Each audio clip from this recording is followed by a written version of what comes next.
Today, we are going to meet the ultimate superhero of all the elements.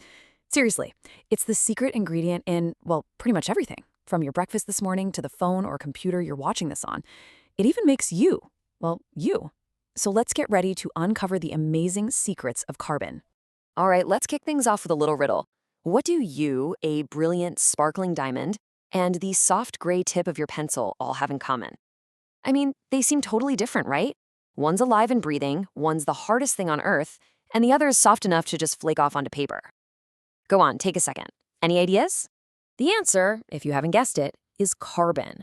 That one single element is the fundamental building block for all three of those things.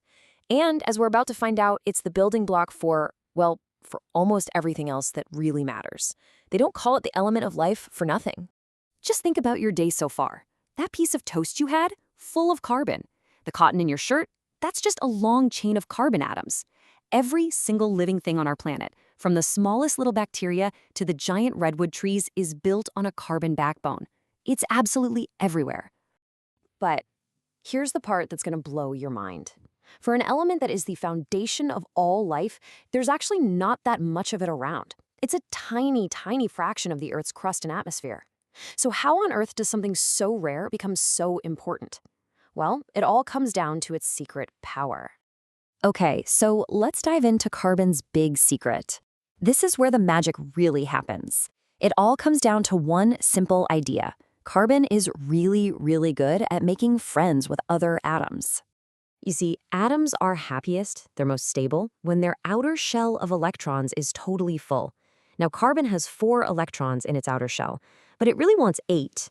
It's got a couple of options. It could try to steal 4 electrons from another atom, or it could try to give its own 4 away. The problem is, both of those moves take a ton of energy, so it's kind of stuck. So what does carbon do when it's stuck? It comes up with a brilliant solution. It shares. Instead of stealing or giving away its electrons, it finds other atoms, and they agree to share theirs. We call this a covalent bond. It's the ultimate team-up, where both atoms get to feel like they have a full outer shell. It's a total win-win. Here, let's look at a really simple example with hydrogen. Each hydrogen atom has just 1 electron, but its first shell wants 2 to be stable. So 2 hydrogen atoms come together, they each put their 1 electron into a shared pot, and boom, a covalent bond is formed. Now they're both stable, they're both happy, simple as that. Now, this amazing ability to share electrons and form these super strong bonds, it unlocks 2 incredible superpowers. And these superpowers are what make carbon the absolute best builder in the entire universe. Let's check them out. Okay, superpower number 1 is called tetravalency. Now, I know that's a big word. All it means is that carbon can form 4 bonds at the same time. It's like it has 4 hands ready to link up with other atoms. But its second superpower, catenation, this one is even cooler. This is carbon's unique gift for bonding with itself over and over again to form long, stable chains. It's like the master Lego builder of the elements. And just like with Legos, the building possibilities are practically endless. Because of catenation, carbon atoms can link up to form long, straight chains, or they can create complex branches, kind of like a tree. They can even loop back around on themselves to form rings. This incredible variety is what lets carbon build all the amazing and complex things we see in the world. So, because of these 2 superpowers, carbon can arrange itself in some really, really different ways. It can basically put on disguises that are so convincing you would never ever guess they were made of the exact same stuff.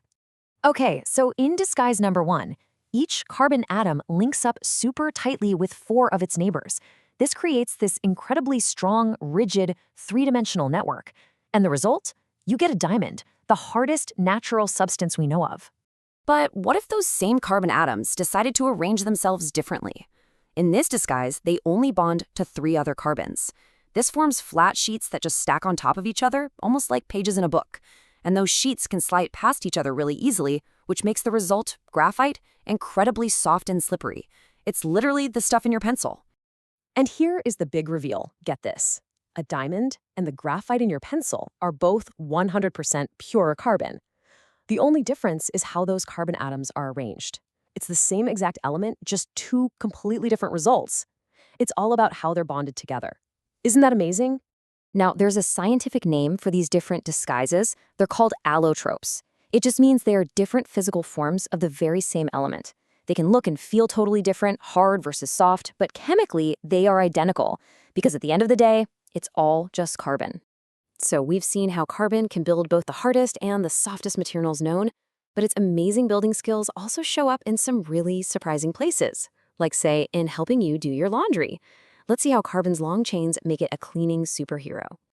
A soap molecule, which is built around one of those long carbon chains, is kind of like a double agent. It has two different ends.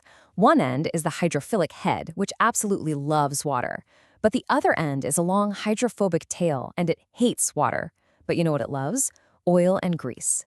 So here's the mission. You've got some oily dirt on your clothes. You throw in some soap. All of those long, oil-loving tails of the soap molecules dive in and grab onto that piece of oily dirt.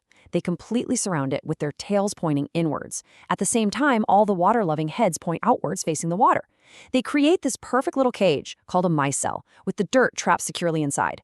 Then, when you rinse, the water just grabs onto the outside of that cage and washes the whole package, soap, dirt, and all, right down the drain. Genius! So there you have it. From life itself to diamonds, from the pencil you write with to the soap that cleans your clothes, carbon truly is the ultimate builder. It is the foundation for our entire world. And that leaves us with one final really exciting question. If carbon is this incredible versatile building block, what else can we create with it in the future? What new materials, medicines, and technologies are just waiting to be built?